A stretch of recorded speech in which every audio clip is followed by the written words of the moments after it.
I think a materialist approach to things is very, very consistent with my experience in Christian social justice. I feel like the deeper I get into anarchist practice, the deeper my faith is getting at the same time. I would hope that, securing means of life for all would be something all people of faith would say, oh yes, that's at the basis of what we believe. Those who are most marginalized know the most about the true, the good, and the beautiful. To me, it's less that I think building class solidarity is a bad thing, as much as it seems like if you don't attend to things like anti-black racism, that's always going to get in the way of building class solidarity, actually. And when you go back, you find that a lot of revolutionary grassroots participatory movements, the precursors to what you could call the barrio assemblies and these grassroots neighborhood organizations, a lot of these were sponsored by the church. What does it mean to say that the Christian tradition is internally contradictory and there are antagonisms there and you're always being faithful to some aspects and betraying other aspects? Welcome to the Magnificast, a podcast about Christianity and leftist politics. I'm Matt Bernico, and I teach media studies at Greenville University in Greenville, Illinois. I'm Dean Detloff. I'm a PhD student at the Institute for Christian Studies in Toronto. Hey, so that Christmas time creep is already happening. Thanksgiving just finished, but now we're already on to Christmas. And you know what the best gift you can possibly buy yourself is? What's that, Matt? A sweet graduate seminar at the Institute for Christian Studies. That's like the adult version of socks. Getting socks for Christmas when you're a kid. It's actually called self-care. Nah, I don't know. But Dean, you're teaching a class at ICS. Do you want to talk about it? Give yourself a sort of another shameless plug on this great media platform we've built for ourselves. Yeah, well, let me give you a quick shameless plug, and I promise I'm going to turn this right around very carefully into a perfect segue into what we're talking about on this episode. Here it comes. So the class is called Organized Religion, Christianity and Anti-Capitalism in the U.S. and Canada. It traces the history of that from basically like the early labor movement down to today. So there's all kinds of stuff and people and things going on. And one of the biggest challenges of making the course, and one thing that I think makes it so exciting, is trying to curate all this material that I found over the summer into something that makes sense. So it's not just like throwing a bunch of people or movements at the wall and just seeing what sticks. Like there's a kind of narrative that follows. And one of those narratives that I like is finding these kind of parallels or echoes of stories, either from people in the same time period or people in different time periods. And I thought this week would be a good chance to talk about one of those people that I discovered, because it's an echo of an episode that we did in the past. So a long time ago, we did this episode on Reverend A.E. Smith. He was a Methodist pastor who joined the Communist Party of Canada. Really fascinating guy. He established these things called the People's Church. You can go back and listen to that episode. And we're talking about him in the class. But there's also this woman that I discovered doing this research named Grace Hutchins, who has not an identical story by any means, but a very, very similar kind of path of being a Christian, being interested in sort of justice and social justice issues, and slowly moving further and further left until she joined the Communist Party of the USA. So I think that, it's really fun when you start turning over these stones, because you find so many things that are kind of surprisingly similar across narratives. And so, yeah, I guess now is a good time to maybe give a preview of some of the course material, but also just talk about this very, very awesome woman, Grace Hutchins, for this episode in particular. Yeah, sounds good. This is like one more of those cool opportunities where we can kind of find our ideological forerunners and kind of explore a cool history that we didn't know about. So I sent Matt the essay that's on the syllabus by a woman named Janet Lee called From Missionary to Bolshevik, Grace Hutchins and the Politics of Devotion. It's published in Women's Studies International. It's from 2003. Really fascinating. It's like a kind of introduction to her life and also some of the things that she wrote and thought and did. So, I mean, I've been thinking about this for a long time, so maybe I'm going to ask you, Matt, to kind of open us up and bring us into the conversation. Anything really strike you about reading this biography just in the last couple of days?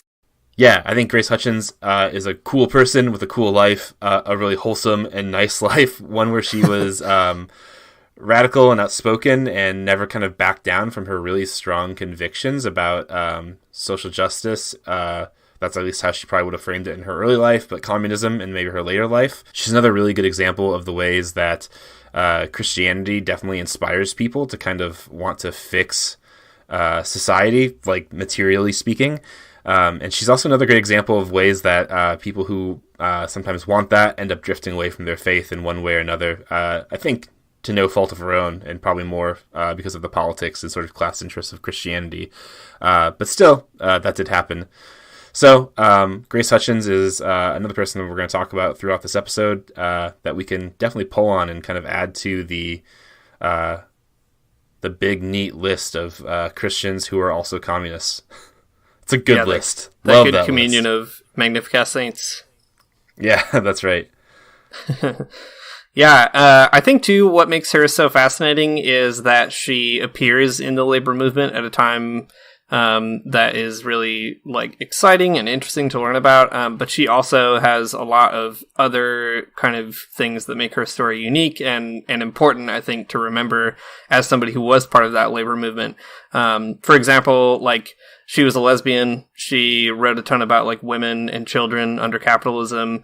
She had to navigate, being a woman in Christianity and then also being a woman in the worker struggle, and just has a lot of issues that you can sort of think about and learn about just from studying her, like, single story, which is really important, I think. Yeah, for sure. All right, so let's dive into it. Okay, well, here's like some quick biographical information, I suppose, that someone who doesn't know about Grace Hutchins might want to know. So Grace Hutchins was born in 1885 and died in 1969 and did a whole bunch of stuff in between those two time periods. She grew up in an Episcopalian church. That was sort of her religious background. The article we read by Janet Lee goes out of its way to say that it was a high church Episcopalian sort of experience, and I don't know any other types of Episcopalian churches other than high church ones, but, there are probably some out there. She had sort of like her early life was kind of like, I suppose bourgeois.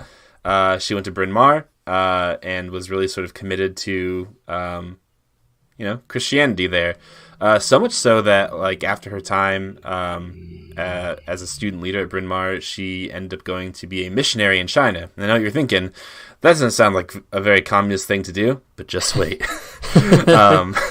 Anyways, so she went and she was a missionary in China. And she ended up coming back because her parents wanted her to, so she's good on that front too. Gotta listen to your parents. Yeah, it's in the Bible. It's in the Bible. It's one of those key communist points there. Is listen to your parents. Not really.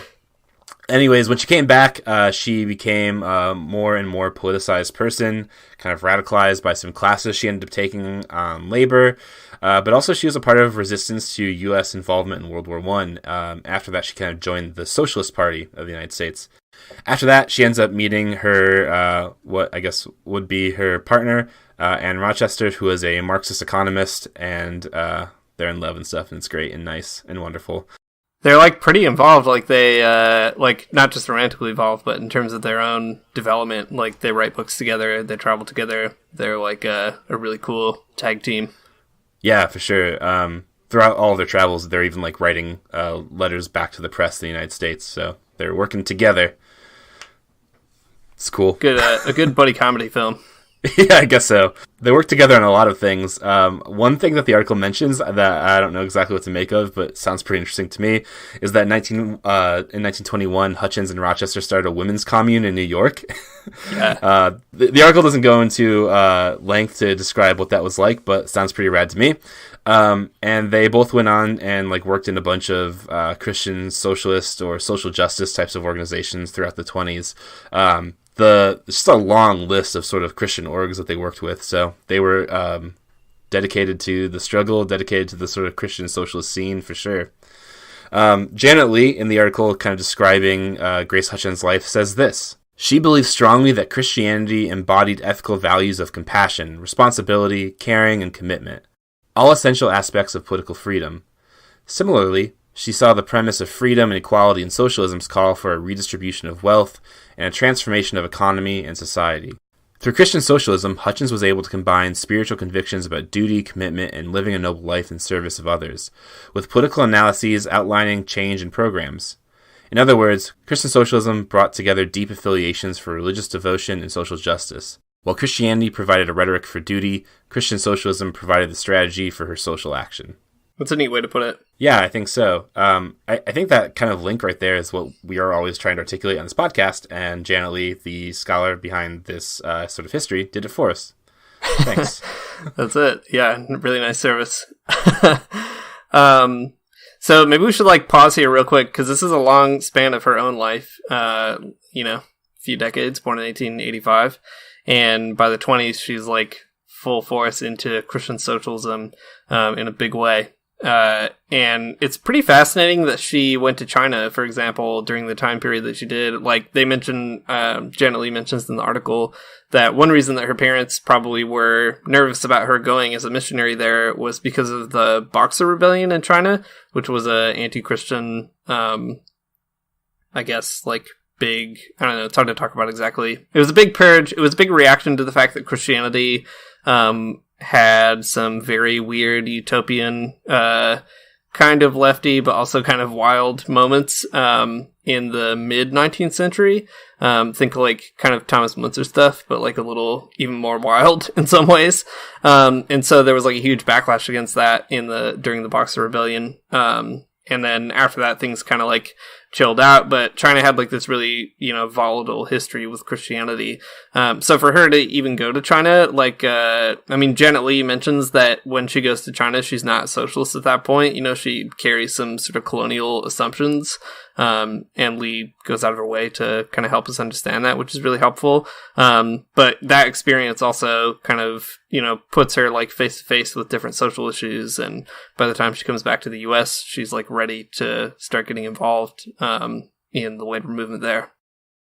All right. Well, so I did mention that Hutchins and Rochester were both working with all these Christian socialists and social justice organizations throughout the 20s.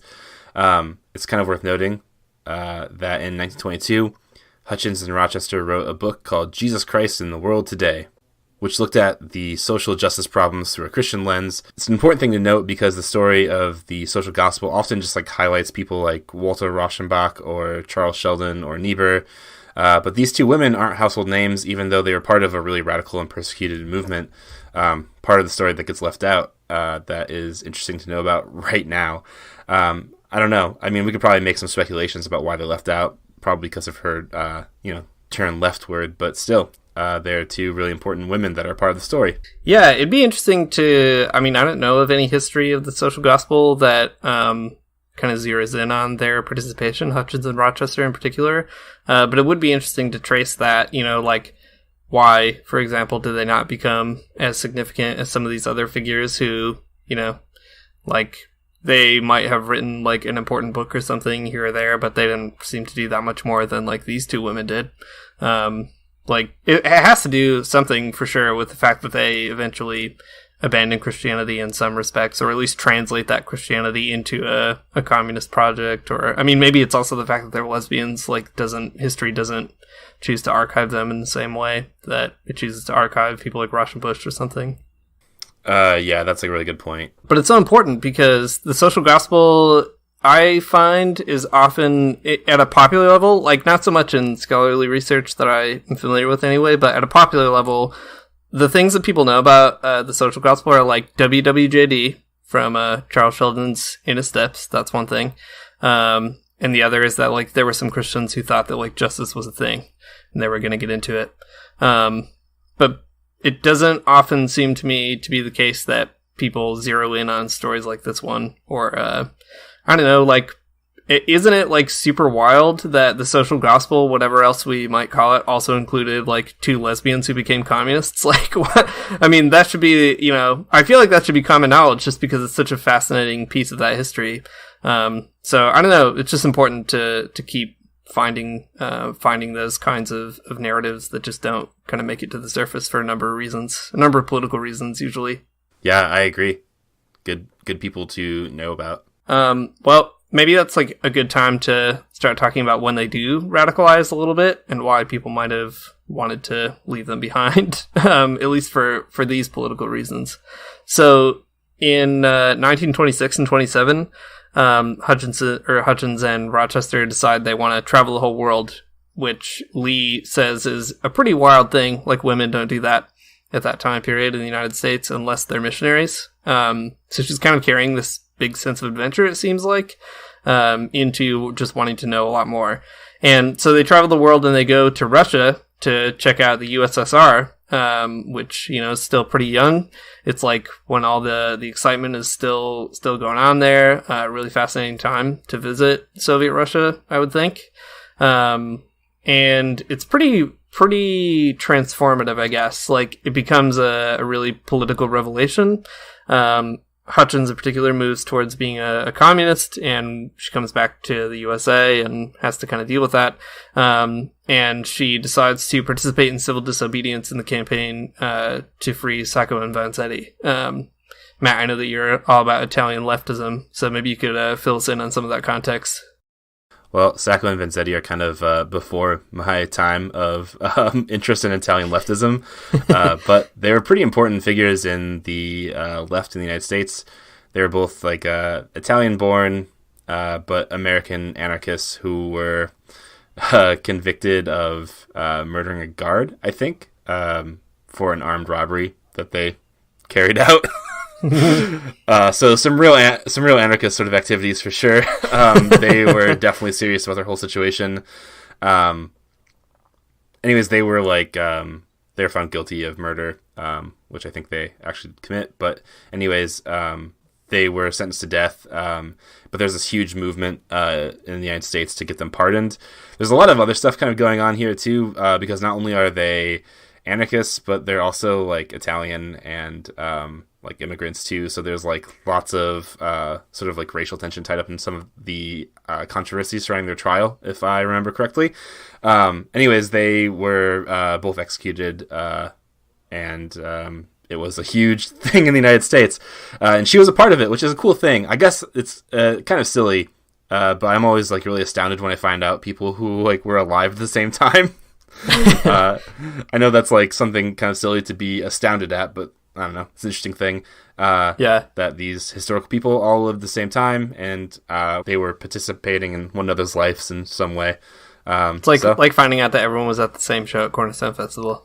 Yeah, exactly. Well, it's like, I don't know, the same kind of like dumbfounded, astounded sort of attitude I have when I find out that Abraham Lincoln and Karl Marx were alive at the same time. Like, that's such a weird thing for me to even believe.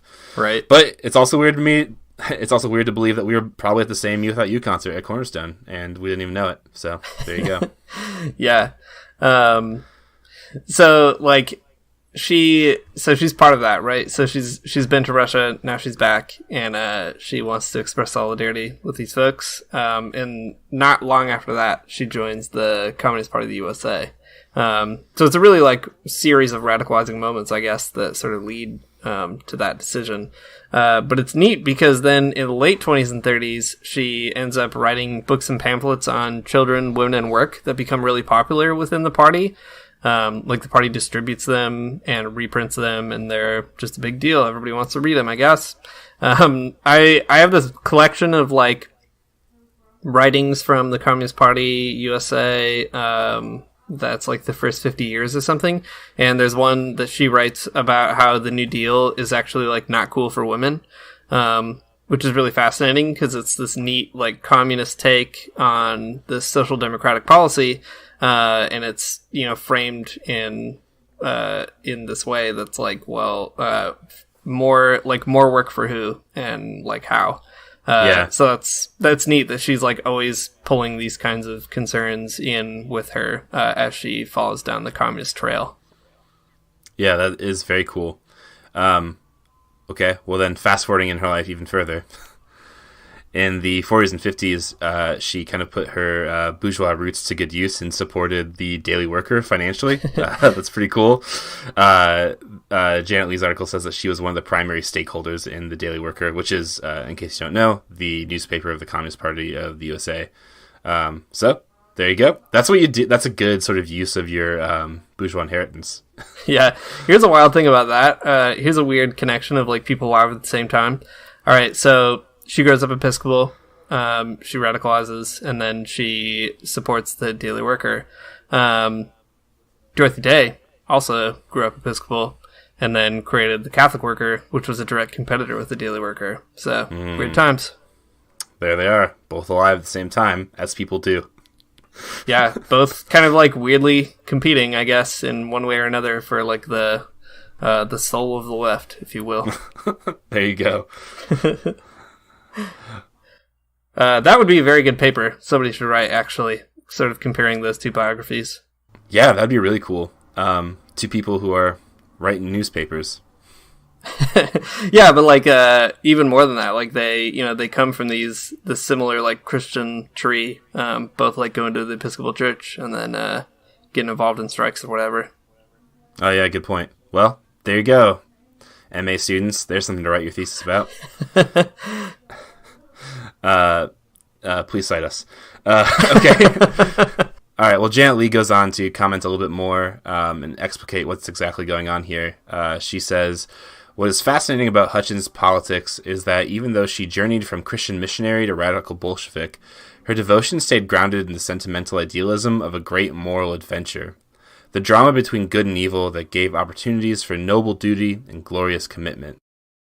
The phrase sentimental idealism could come off as bad, but I don't think we should let it in this sense because, I don't know, you kind of see that sort of adventurous spirit in throughout Hutchins' life. She wanted to be a missionary and go off, and she did. And she came back and was involved in a lot of things, too, that were quite adventurous. And, I don't know, that's an okay kind of idealism, I suppose. Yeah, and I like that idea of a great moral adventure.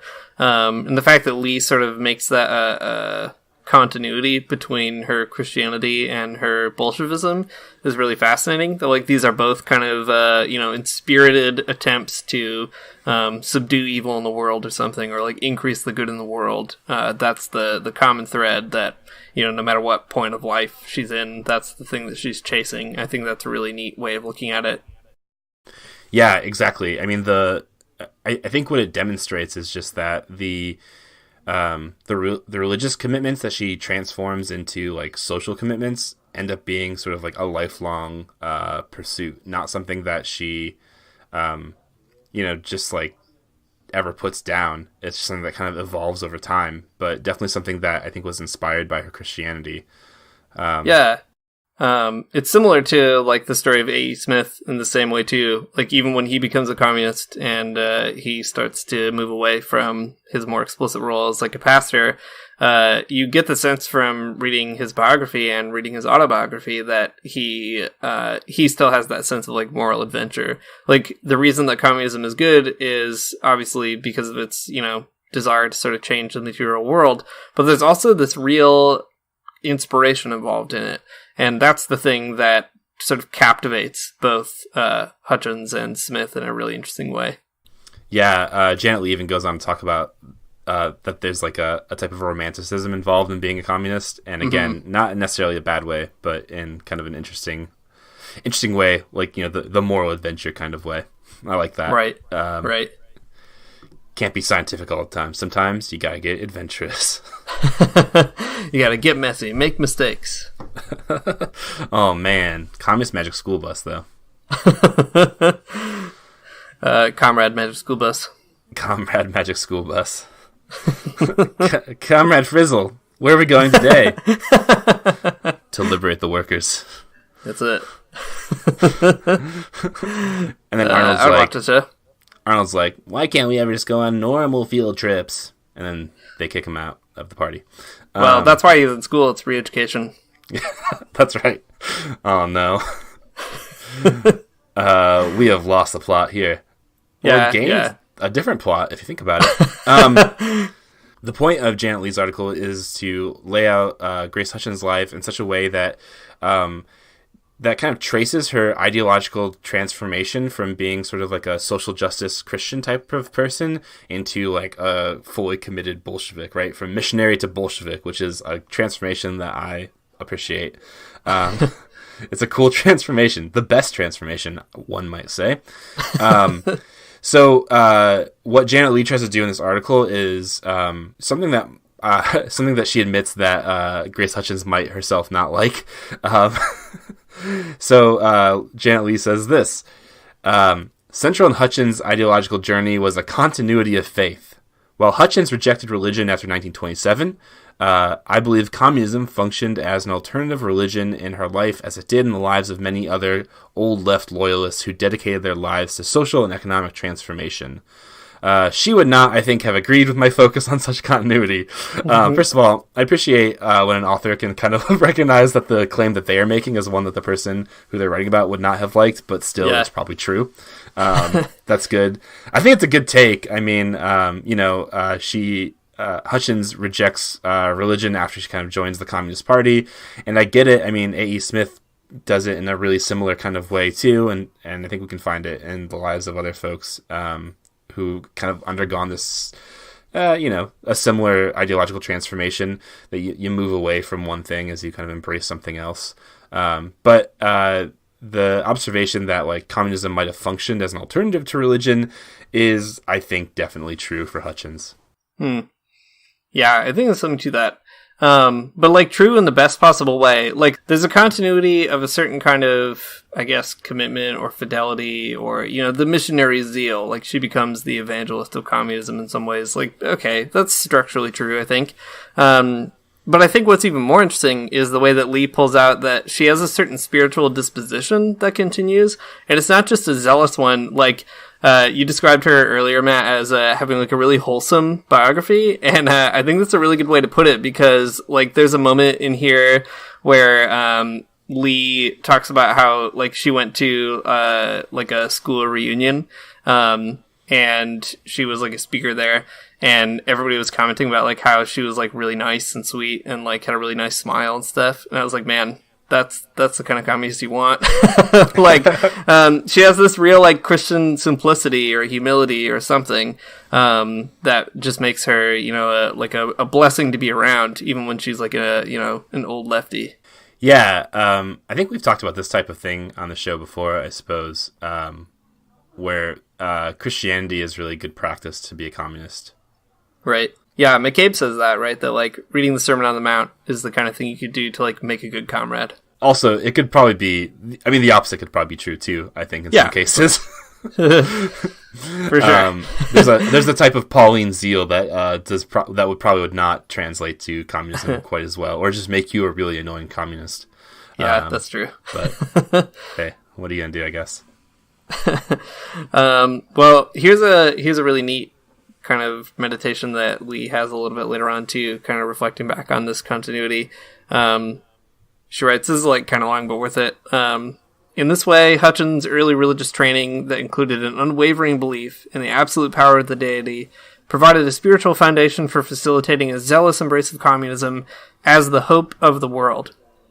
Both ideologies required an absolute and uncompromising stance and were seen as infallible. I'm not so sure about that, but nevertheless. Such idealism required devotion to a pure utopian future and a moral rejection of the present, was most probably experienced as a liberating force. That seems true. In the case of her communism, each personal sacrifice for the cause would have bound Hutchins closer to the party and renewed her sense of responsibility and obligation. That is like a very textbook kind of Christian moment, I think. And then Leigh goes on to quote this person, Gornick, who interviewed a bunch of communists in the late 70s. And one of the interviewers said, it was exactly like church. Every time you experienced a lapse of faith, you prayed an extra hour, gave yourself an extra 100 lashes. And then Leigh says, mystical faith in the workers as a class and the inevitability of world communism was coupled with the attractions of a movement that expected service and loyalty. So I think that, like, there are some things that I might want to quibble with a little bit in this paragraph, but what I think is really good about it is that it actually, it's, like, very nuanced. Like, it's really good writing in that you can see the pathologies that are also common to both Christianity and communism, and you can also see the ways in which some of the very things that make it so hard to be a dedicated Christian or a dedicated communist are also the things that make you, like, such a good one, like being able to weather those storms. it's like a really hard kind of thing to navigate to have a healthy life, like this sort of overwhelming burden of wanting to, make the world a better place, but also this sense that like you actually do have the personal resolve to survive all the attacks on that very vision that do happen throughout the course of a lifetime. Yeah, that's a really interesting way to put it, I guess, that Christianity and communism both have sort of like mechanisms within them ideologically to weather the storm or sort of like bolster yourself after a negative experience or a lapse of faith or something.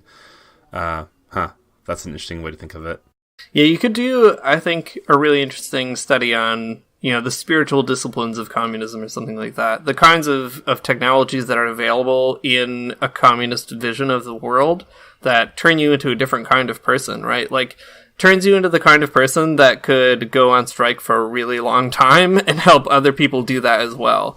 Or, like, turns you into the kind of person who could sit in front of, like, the congressional, Un-American committee or whatever and like tell them where to stuff it, like that's stuff that doesn't just come naturally. Like you have to be disciplined into those kinds of attitudes, I think. And it is interesting that Christianity and communism both try to do that in a way that doesn't amount to just being like, I don't know, like pulling yourself up by your bootstraps or something. Like there's a deep sympathy at the bottom of that confidence. Yeah. You said that there were things in this paragraph you might argue with, and I would agree.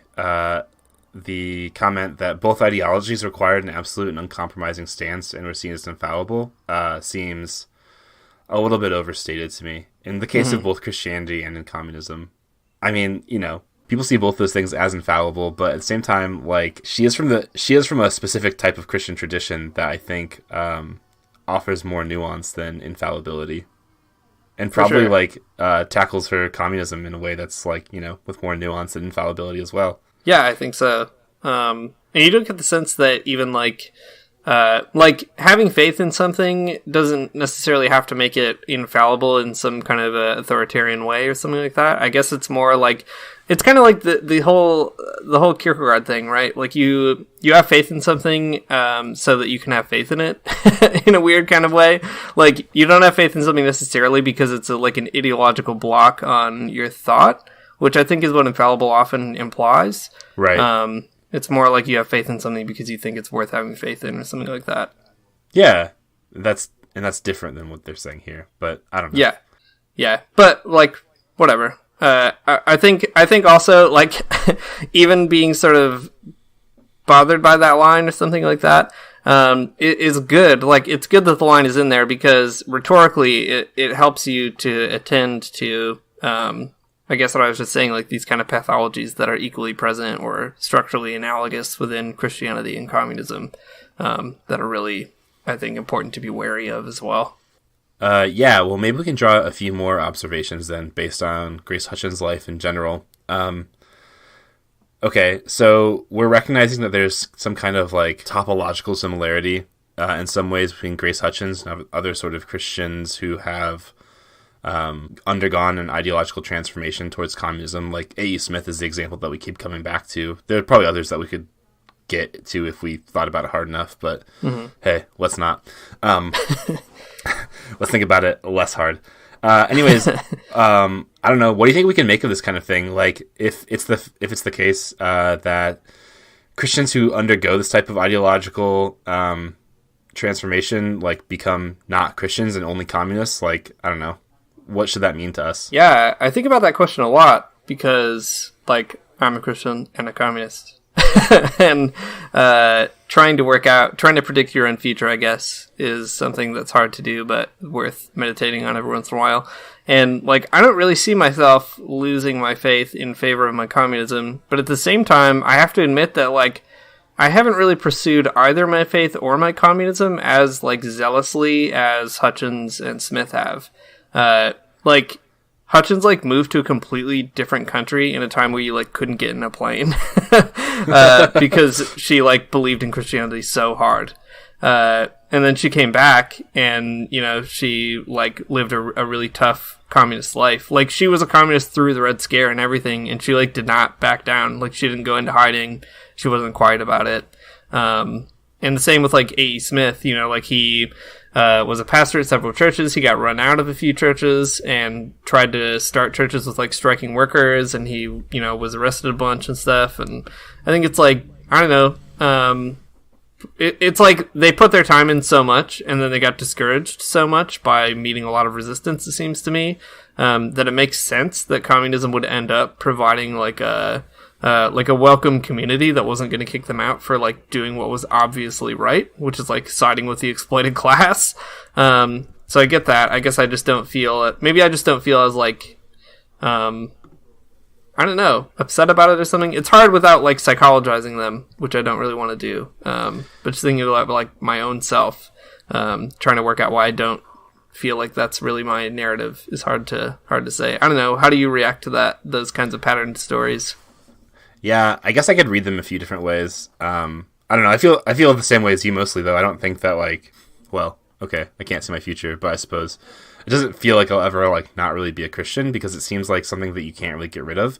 I guess maybe that's how I read these types of things, is that like even if you want to get rid of it, in some ways you can't, because you've just kind of you've already been trained to be a certain type of person, right? And you might as well enjoy your symptom, or whatever Lacanian thing people say. It's a really weird thing to throw out there, I guess, at this point in the conversation. Whatever. I also think about like the politics of those types of situations too, like being someone who's like sympathetic to the Soviet Union, or even saying that like Bolshevism is good in like the 1920s, and being a part of all those Christian organizations. I can't imagine those Christian organizations liked that she said that, right? Like I'm sure that they like probably cast her out sort of after that. I don't know that for a fact, but I just one would have to wager to guess that is the case. Yeah, totally. I think all that's true, but like even that being said, one thing that's also really interesting is that people like Smith, I mean, I haven't read like Hutchins' own personal kind of reflections on this, so I can't really say, but I wouldn't be surprised if she felt the same way. In Smith's autobiography, it's really fascinating because his last chapter, kind of reflecting back on his whole life, he's essentially like, he quotes Jesus a bunch, and he doesn't have any problem with him. And he like quotes a lot of utopic moments in the Bible, doesn't have any problem with those. And then he tells the story of going to a big like Christian meeting at like a gigantic stadium, and how he just like felt so weird there because it just felt like there was so much revolutionary potential there that was just not going anywhere. And I like the impression that you get is that he's not bitter about not being a Christian. He just feels like Christianity has become kind of a missed opportunity, and he like laments that. Like you don't get the sense that he's, put away his childish things or something. It's more like, well, I guess I can't be a Christian because like Christians won't do this. Yeah. Which is too bad. But he has nothing against it, in principle or anything. Like he can't really think of himself without it. So that's kind of an interesting piece of all those puzzles, I guess. Yeah, I think so. It's interesting because like, just reading about Grace Hutchins' life, even like a little bit, it makes me feel like a type of like affinity towards her. I mean, A.E. Smith too, right? Like they're people who are, lived at like different times than us, which is, the opposite of what I like. But, but they're also people who have like really similar ideological groundings, but they've lived these different types of lives or made these different choices. And I guess like, it ends up just being a choice with like, what you want to do with your Christianity, but also like what other people like afford you to do with your Christianity too. Like, right. If you want to stick around and like do this kind of stuff, I suppose you can, but they made a choice that was a little bit different that I think is still pretty respectable. Yeah, I think so. I mean, there's no reason you can't read The Daily Worker and The Catholic Worker if you want to. Just gotta get 2 newspaper subscriptions. Yeah, that's the real problem. Where you can find that kind of money. In this economy? 2 subscriptions? I don't think so. I have 3 subscriptions. One to America Magazine, one to the monthly review that you bought for me, and one to my local communist newspaper, The People's Voice, which, by the way, you should subscribe if you live in Canada. But I often, I laugh because every once in a while they all get delivered on the same day. And I just imagine that's like a very weird, like, mailman reflection, like just putting this thing in the box and being like, I don't know I don't know what's going on with the person that lives here. It's like very ideologically confused resident of 209. Keeping print alive, though. You personally are. That's nice. I really am. I mean, with help from you. I wouldn't have bought that monthly review subscription, but now I don't regret it. Now I will renew it myself, probably. There you go. Can't live without it. Okay, so that's kind of an interesting thing to think through. Why these things happen. What do we do with them? I don't know. What else can we just kind of like learn from Grace Hutchins as people who are Christians and want to remain so? That sense of continuity of spiritual disposition, I think that's the thing that sticks with me the most. It's not necessarily a new point, but it's one that I keep on thinking about. And also the importance of including her story in the story that we tell about Christianity in the United States is the other thing that sticks with me. There's no reason that whenever people talk about all the rest of them, Rauschenbusch and, etc., Niebuhr and Sheldon and whoever, that they shouldn't also be talking about Hutchins and Rochester. Like, people should be surprised that they don't. There's so many people like that. Like we mentioned in our Communion of Saints episode recently, like people like George Washington Woodbey. There's no reason that whenever somebody talks about the social gospel, they shouldn't also be talking about people like Woodbey or like Hutchins and Rochester, who just don't get recorded with the same kind of relevance as like white male pastors or theologians who end up often just becoming liberals. And yet they're the most interesting parts of that story. So I guess for me as a Christian, like people like Hutchins, I don't know. I mean, I don't suspect that our lives will be exactly the same by any means, but like if we were in the same political party, I would definitely hang out with her a lot. Yeah, I think so. I mean, just providing a counter narrative that complicates sort of like the whiteness and maleness of the social gospel is helpful within itself. I went back and was reading Darrell Wanzer Serrano a little bit the other day, and there's this point in a different article he wrote, not the Young Lords one, where he's like, people think that after sort of like the, I don't know, whatever you want to call it, the epoch of postmodernism begins, that like discourse is all of a sudden fragmented, and there's all these different sort of like identities and stuff, like people writing from all these different perspectives now that we have because of the internet and all these other sort of, things that usher in postmodernity. But in fact, if we kind of like actually look at history, we find that like the discourse was always fragmented. It was always diverse. There were always lots of different voices present. We just chose not to listen to them for a really long time. Right. Yeah, that's a really good point, I think. And implicitly, a good opportunity to bring back, I guess, a plug for this class I'm teaching. Because that's essentially the premise that I worked with to build the syllabus, right? Like, you could just have a bunch of people read kind of the same old stuff about, like, Christians who thought that justice was important. But I thought it was really interesting to sort of go out of your way and see, like, who else could you pick up that don't often get picked up, like Hutchins or Woodbey, or like Thomas Haggerty, the priest who helped found the IWW, or, that kind of thing. And, like, some weeks people are reading, like, all those people at the same time, and I think that's really important. Like, having a really, like, webbed, interconnected picture of what Christianity in the left looks like and has looked like is important, because today, like, the Christian left is very webbed and fragmented and connected in weird ways. And in that sense, like, it's not so different. But there were, like, really interesting strategies that people worked with back then to try to pull all those strands together. And that's something worth kind of paying attention to.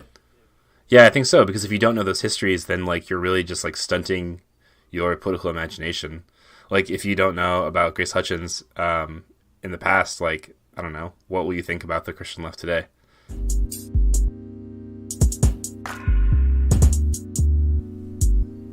Thanks for listening to the Magnificast. If you like what you heard, you can find us all over the internet. We're on Twitter at the Magnificast. We have a Facebook discussion group called the Magnificast Basement. You can get at us at themagnificast@gmail.com. I don't know where else you can find us, but those are the big ones. Those are the ones we actually check. You can also support us on Patreon at patreon.com/themagnificast. Super helpful that you do that. Really thankful for all that support. And also, if you were interested in this episode and you want to learn a little bit more about Grace Hutchins or other kind of people within this orbit and other parts of history, Christians who are anti-capitalists, I am teaching this class at ICS. It costs $90 Canadian. It starts in January. So there's still time to register. You just have to email academic-registrar@icscanada.edu. Bad word to say, but that's the email. What else we got going on, Matt? So in our Redbubble store now, you can get some really cool limited edition. Probably not. You probably buy them forever. Who cares? Some really cool Magnificast Christmas mugs or stickers that say "All I want for Christmas is a People's Church." Dean designed it this afternoon. Put it up there. It's looking great. Look, you can get it in a mug. You can also now get a Thomas Munzer All Things in Common T-shirt. I just made that possible. So Nice. For that special sort of communist in your life, get them some of this good sticker and mug and T-shirt stuff out here. It's great. Dean made it. It's the best. I did make it because everybody's got to procrastinate on doing the stuff they oughta, and this is how I choose to to waste away my precious life. Memento mori, you only live once. That's what they say. 3 people already have bought the new "All I Want for Christmas is a People's Church" mug. So, Dang! You could be number 4. You have to have 4 to have an even number to clink those mugs with that sweet, hot, warm, hot chocolate. Thanks to Mario Armstrong for the intro music. Thanks for the outro music, Theological Spoon. You know what? It's a great time of the year to listen to Theological Spoon and get on their Bandcamp or whatever and just give them a good listen. Buy all their albums. Some of them are even free, so just get at it. All right, see you next time. Heaven come to earth and there won't be no church. We'll meet down by the riverside. There we'll swim with all creation. Never get tired, never bored. Don't worry, someday there'll be no dam between us and our Lord.